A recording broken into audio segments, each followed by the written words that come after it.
Good morning, ladies and gentlemen. This is Arnie Luks here at the Crossroads, and I'd like to welcome my guests from Canada. Welcome, Robert Klinck. Hi, Arnie. No Good to worries. be here again. Pleased to have you, Robert. How's the weather?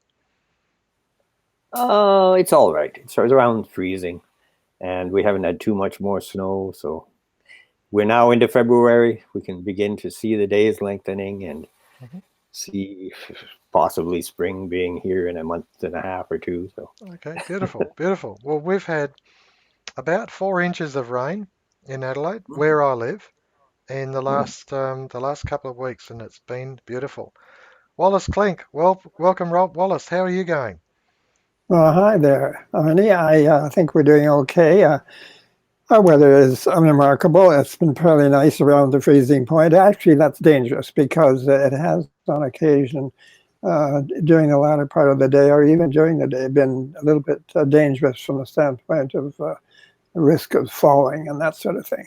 Okay. But if you're careful, and a lot of the time it has been melting, so there hasn't been much risk, but you've got to be careful. hmm That's the Don't need broken bones at our age.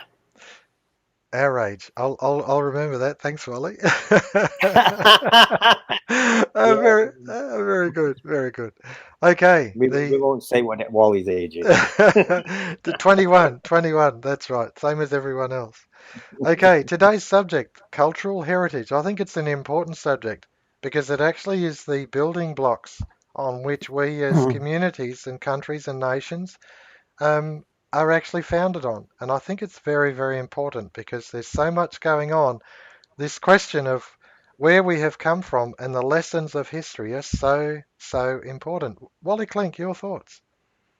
Yes, Ernie, this is a very, very crucial subject or key subject with regard to social credit. Mhm. It's really emphasized in the social credit message. And the cultural heritage, it can be regarded as you say, the various things that we've inherited from the past in the general sense, which we just recognize as our knowledge and our artifacts and the things that we brought forward. However, in social credit, it has a very, very specific, very important meaning because it relates to the way that we derive advantage from that heritage in our economic affairs. It relates to inheritance in a realistic or organic sense, an incarnation of the cultural heritage in our economic system so that we not only just have it as a matter of culture, but we are able to advantage as individual consumers from the technological advantages which have been brought forward as an inheritance from the past hmm and which have accumulated and become more and more efficient because of the accumulation and refinement of knowledge, which has allowed us to improve those things, which we call increments of association. hmm Increments of association as we move through history and which build and build and build and become our cultural inheritance. Yeah. But it is also a technological inheritance. It's not just a mental inheritance or a conscious inheritance. It's a real inheritance, which social credit says has been denied the consumer hmm because of the defective and dysfunctional nature of the financial system itself as a system of accountancy hmm and distribution. Yeah. Yeah. No, that's a very, very good opening thought, Wally. And I note that you're referring to social credit economics, if you like, predominantly in that, and I Mm-hmm. and I respect that position. But that's not the only part of our cultural inheritance. There is so much more to it, and laws, systems, governments, trial by juries, things like that. There are so many facets to our cultural heritage. Your thoughts, Robert Clink? Well, that's right, Arnie. The word universe covers uh, a fundamental element of Western philosophy.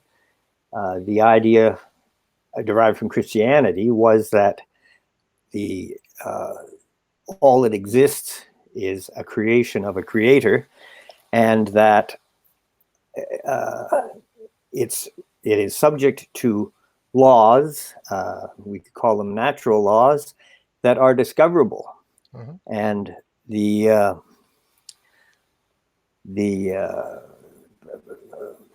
founder of Christianity said, "The truth shall make you free." So in Western culture, there was a notion that you could progress in your understanding of these natural laws, and that to the extent that you found the truth in them, then it would extend your freedom. So this was a very important fundamental concept in Western society, and it has been subverted in our time by the emphasis on, I would call it personal narcissism, because for a narcissist, the universe is confined to his perception, whereas the idea that we've inherited in our cultural heritage is that knowledge is the discovery of something outside yourself, Mm-hmm. and the conformity to those laws. And to the extent that we discover them and conform to them, our lives will be successful.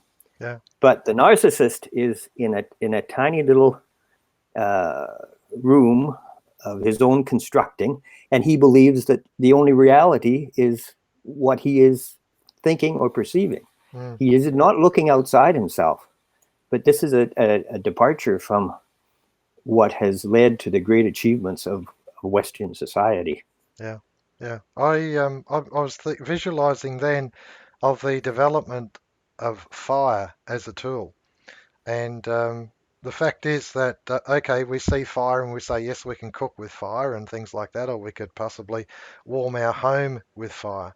But in actual fact, industry is an outworking of harnessing the energy that's inherent in fire, converted to steam and then converted to turbines that run the power generation and things like that. Converted to energy that actually burns across and near the actual tips of turbines that cause jet engines to actually work, that causes car engines to work. There is so much in this principle of thermodynamics and us harnessing of it. And so we didn't create it. We didn't create fire. We observe it, we learn from it, and we abide by the rules that are above us. They're natural law. So it's not a profound perspective to think in this fashion of observing natural law and then abiding by it, abiding by it. And this, in my view, is cultural heritage. This is part of our cultural heritage, and it's in every field of endeavour. It's not just, if you like, the thermodynamics, but it's the same in culture. It's the same as how people get on. This is part of our heritage as well. How do people get on? There is actually a science on that, and that science, as I understand it, is called social credit. Wally.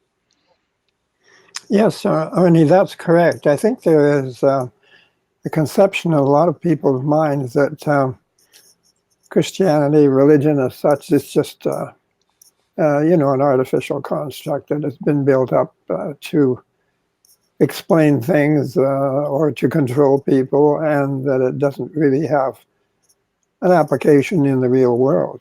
But I mean, from a Christian standpoint, if you really look at it, and if you observe what was taught or we've been told, I mean, seek the truth, and the truth will make you free. Now, how could you have a more all-encompassing and scientific advice than that? Mm-hmm.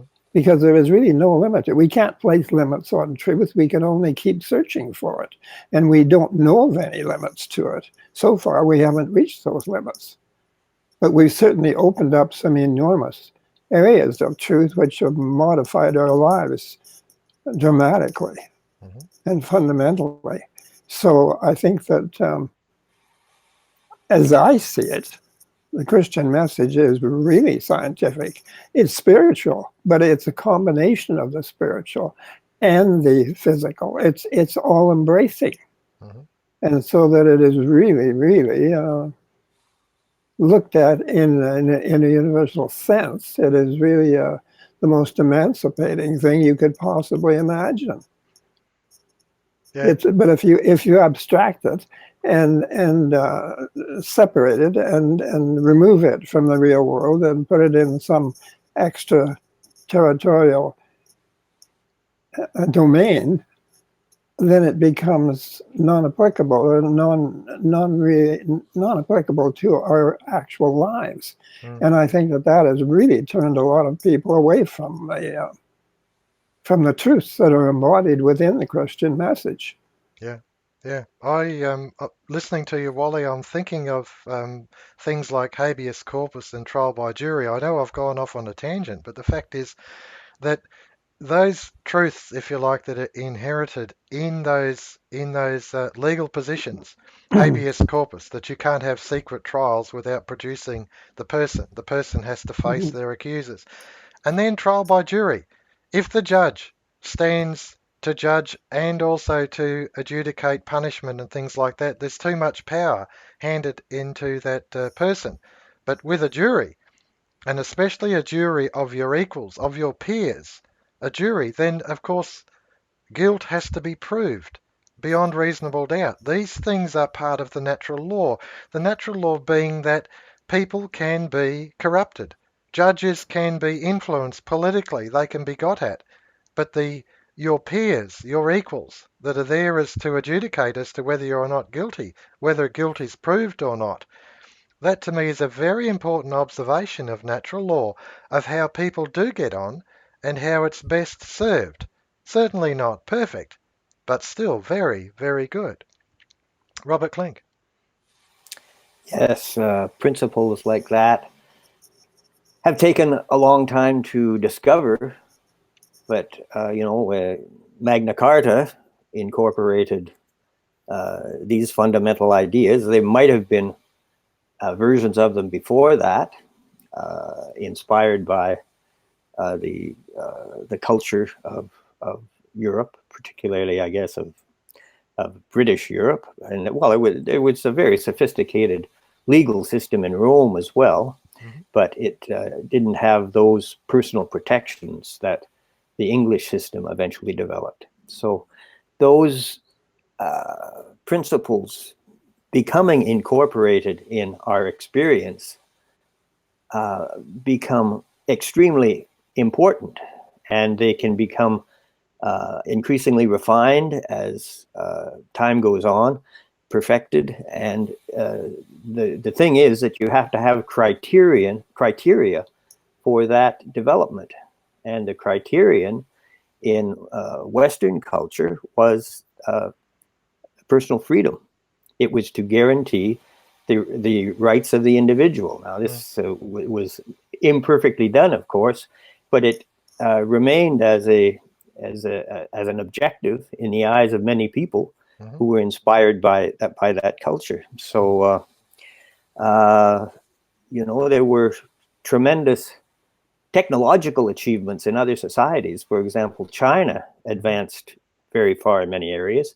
But at one point, the emperors decided that they would shut it all down and just be a great middle kingdom and not look at the outside world. But the Western world has never had that inward looking attitude, and it has developed at a pace unequaled in other cultures for that reason. In other religions, for example, there's this idea that you have a sort of dictator of the universe, and the purpose of the human being is to obey this dictator, to submit to his will. But this does not release the initiative of the individual in the way that Western culture strove to do. So this is a really important constituent of our cultural heritage. And the fact that it has been sort of lightly abandoned to a great extent is a great tragedy, because instead of going away from those principles, we should have been reinforcing them and using them as a never greater protection of human rights and of the ability of people to exercise their initiative in a free way. Yeah, that's a very profound statement, Robert. And I'm thinking specifically about the purpose or function of government and law, and that is, it is not to arbitrarily impose power over the individual and adjudicate on every action. The purpose of government and law is to uphold an environment where the individual is free to pursue their own interests. Uphold the law so that they're protected to pursue their own interests without the detriment against any other individual, so that you are held accountable, you are moral, but you are free to choose your own path. Whereas totalitarianism, or this world dictator, or this government dictator, is a completely foreign point of view, and it is opposed to the historical cultural heritage of the Christian West. Wally Klinck. Yes, it's a complex thing. That's certainly true. I think that today we have this enormous amount of Marxist ferment going on, which is really an attack on the cultural heritage. It's an attempt to overthrow the past, to discredit the past, and to discount it. And it seems to be motivated by a very dictatorial attitude where they are presenting certain programs in order to do this work of destruction, and they're totally, almost totally intolerant of anyone's criticism of their particular point of view or of their activities or strategies. Mm-hmm. In other words, it's a very dictatorial thing that we have going on here, and it's very damaging to the whole concept of individual freedom. Well, we were talking about the cultural heritage and how it has been such a factor, a deciding factor in the advance of civilization, mm-hmm. culturally and technologically. Mm-hmm. And there has been a tremendous effort being put forward today, a revolutionary effort to literally pull the support out from that cultural heritage and to discredit it. Mm-hmm. But the problem is we have not really been following the cultural heritage in an effective way, because we've had certain factors, primarily the financial factor, which has sabotaged the natural progression of the benefits that should derive from the cultural heritage. We have a financial system actually which sabotages every more efficient means we have of producing, mm-hmm. because we have these more efficient means are actually costs that are brought forward into our total price structure, and they are added but allocated as prices, but they're not distributed in terms of income. Mm-hmm. So the more efficient you get, the greater your overheads, we'll call them, which are these factors of production that are brought forward, the more they are increased relative to your labor. And so therefore your labor incomes become smaller relative to your total prices. And that means that you have inflationary forces at work all the time when you're actually reducing drastically the real cost of your production. And that's on the economic side of things. Mm-hmm. And so this has caused, of course, naturally enormous stresses and strains in our society, because everybody is struggling more and more to try and keep up with this impossible task of rising prices and falling effective incomes. Yeah. And this causes revolutionary ferment eventually. It causes resentment. It causes all sorts of thoroughly dysfunctional activity in the society. Now, this has the effect of disaffecting many people, and they start to lose faith in their heritage. They say that the heritage is false, that it's not something that is true. And so this has given a boost to the materialist elements of society, the Marxist elements particularly, which deny the whole basis of the spiritual aspect of society. And And so this is what's been happening lately, and it's been destroying the very foundations of the culture, which has allowed us to progress to the extent that we have. Yeah.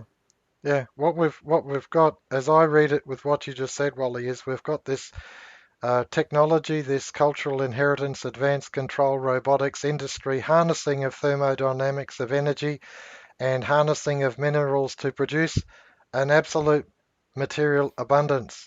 And yet we have this financial system that is actually deliberately sabotaging that in order to bring about ferment to tear this culture apart. And it is counterproductive. It is revolutionary. Absolutely. I completely agree with you. It is revolutionary. And it is so, so destructive. And yes, we do need to concentrate. The root of all evil is the love of the power of money, or the love of money, the root of all evil. And we can see that as we see this ferment continue to climb and climb right throughout, if you like, the world today. We see it with the demonstrations and the frustration and the accumulation of power in the hands of fewer and fewer people. Robert Klinck, your thoughts? Yeah, the point of the root of all evil being the love of money is important to make, because many people say the root of all evil is money and actually want to eliminate money. But money is a very important part of our cultural heritage. Mm-hmm. And the world that we inhabit today with all its marvels could never have been built without money, because money allows relationships and production that you can't have in economies that are functioning on barter, and that, you know, it just doesn't work. Mm-hmm. Marx, of course, laid down an absolute prohibition on inheritance. And if you think about that, it is bound to lead to have a destructive influence, because it means that you're erasing all the progress of the past. That is what our inheritance is. Mm. So inheritance, not only in the sense of the means of production, but also in our institutions to protect individuals that we've been discussing, our language, you know, the precision of the language that we developed. There's been a huge effort to undermine that. We had wonderful words that have now been stood on their heads and mean exactly the opposite of what they used to mean, so they're no longer usable by the population. You know, words like discrimination, that was a fantastic word, and now it's become the incarnation of evil. Yeah. So we've it's come under attack in these areas, and it's all an attack on our inheritance, because it serves a revolutionary purpose to undermine all our proven institutions, the ones that have worked so well for us in the past, and that we should have been perfecting rather than overthrowing. Yeah, I think to me, there's a big take on all of this, and that is that if you like, the Christian West has learnt that power needs to be divided. Power needs to be in the hands of many to be safe, and the totalitarian advocates that power needs to be in the hands of the elite. Ownership of all the means of production, ownership of all the assets basically of the world needs to be in the hands of the elite, because they're the only ones who can be trusted with this. And of course, that's the very opposite of the truth. It's going against the natural law. The natural law being that if each man is in charge of himself and he has his own property and he has his own security, then the worst he can do is harm himself. But when he starts to have more and more power over his fellow people, fellow citizens, then of course he can harm not only himself, but he can destroy, if the power is sufficient, an entire nation. And so you've got to actually circumscribe this. You've got to resist it. In the Marxist or the totalitarian scenario, when the rubber hits the road, individuals or small groups of individuals control the assets, they control the wealth, they control the property, they hold the power to the whole nation. Can they be trusted? There's no such thing. It's against the natural law. They cannot be trusted. Wally Klinck, your summary and closing comments, please. Well, certainly, I think our big error has been our failure to extend, not to eliminate, but to extend the concept of inheritance, so that everyone is a beneficiary of our general cultural inheritance from the very beginnings of human history. Hmm. In other words, inheritance is the basis of freedom. Mm. It is the basis of economic freedom from economic servitude, from economic scarcity, and it is the basis of giving us the freedom of time and leisure to be able to explore even much more intensely the world around us Mm. than we have been able to in the past. So Marx concentrated on the idea of the labor theory of value. Well, the fact of the matter is, value is an abstract concept. It's not. It's not something that is the same, standardized for everyone. Something that is valuable to you might be of no value to me whatsoever, and the same, inversely. So, but there is a problem, and that is that we do things by contract. We agree, and our credit is our ability and our willingness to faithfully carry out an obligation that has been contracted. So, in this sense, we engage in production, and we agree to do it by contract under certain conditions, which includes a rate of remuneration for our services. Hmm.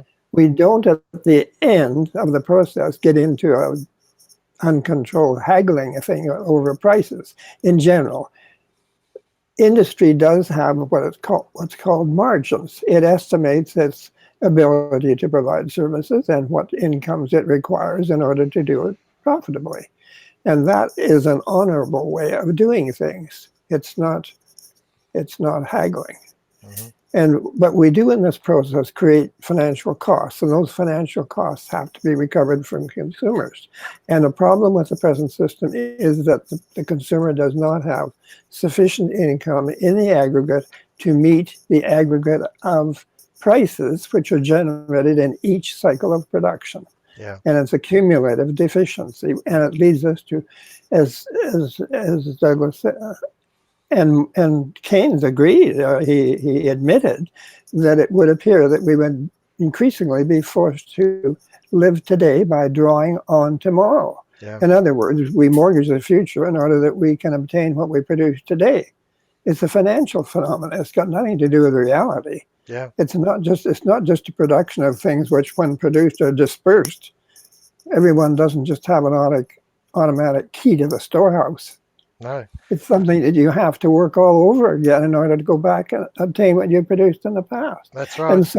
And this is the labor theory of value. You see that everything is produced by labor. It's a lie. Yeah. Labor produces increasingly less. In the first place, nature itself provides enormous resources, and our cultural heritage, our past development of technique and knowledge and ability and so on has contributed enormously to that. And we build up the physical means in terms of machinery and actual technology and so on in order to perform tasks which are unrelated to direct human effort. Yeah. So that we have to have a means other than mere human effort for claiming the product of industry. And what better means than the idea of inheritance? That's right. In other words, we have to make up the deficiency of purchasing power that is created in our wonderfully efficient productive system. But you can't pay wages to robots. They don't know what to do with wages. No, that's but right.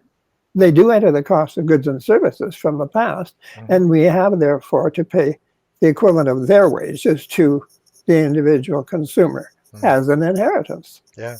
What else? That's right. So important to recognize that we're under the existing financial system.